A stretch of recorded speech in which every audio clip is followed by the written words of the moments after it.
राजा प्रजा में से किसी को अपना उत्तराधिकारी बनाना चाहता था। राजा ने घोषणा करवा दी कि अगले दिन जो भी व्यक्ति मुझसे मिलने राजमहल आएगा वही राजा बनेगा। वही व्यक्ति अपने लक्ष्य तक पहुंच सकता है जो किसी प्रलोभन में फंसकर रुकता नहीं है। इस संबंध में एक लोक कथा प्रचलित है। कथा के अनुसार पुराने समय में एक राजा की कोई संतान नहीं थी। वह बूढ़ा हो गया तो इस बात की चिंता होने लगी कि मेरे बाद इस राज को कौन संभालेगा। राजा ने अपने गुरु से पूछा, इस समस्या का हल पूछा। गुरु ने कहा कि राजन अपनी प्रजा में से किसी योग्य व्यक्ति को उत्तराधिकारी बना देना चाहिए। ये बात राजा को समझ आ गई। उसने अपने मंत्री से कहा कि प्रजा के बीच एक घोषणा करवा दे कि कल जो भी व्यक्ति सूर्यास्त से पहले मुझसे मिलने राजमहल तक आएगा उसे इस राज्य का उत्तराधिकारी घोषित किया जाएगा। ये बात सुनकर मंत्री ने कहा कि महाराज ये तो बहुत ही आसान है, पूरी प्रजा ही राजा बनने के लिए यहाँ पहुँच जाएगी। राजा ने कहा कि ऐसा नहीं होगा, मुझ तक सिर्फ योग्य व्यक्ति ही पहुँचेगा, आप घोषणा करवा दीजिए। मंत्री ने राजा की आज्ञा का पालन किया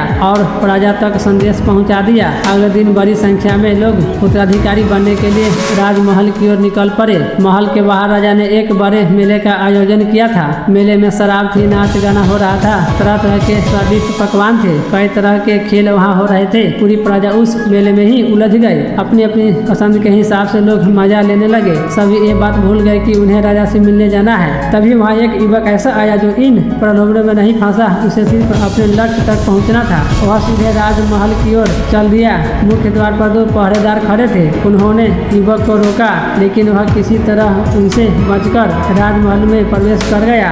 अंदर पहुंचते ही उसे राजा मंत्री मिल गए। राजा ने उस युवक को राज्य का उत्तराधिकारी नियुक्त कर दिया। इस प्रेरक कहानी की सीख यह है कि हम अपने लक्ष्य तक पहुंचने के लिए रास्ते में रुकना नहीं चाहिए। सफलता मिलने तक हमें आगे बढ़ते रहना चाहिए।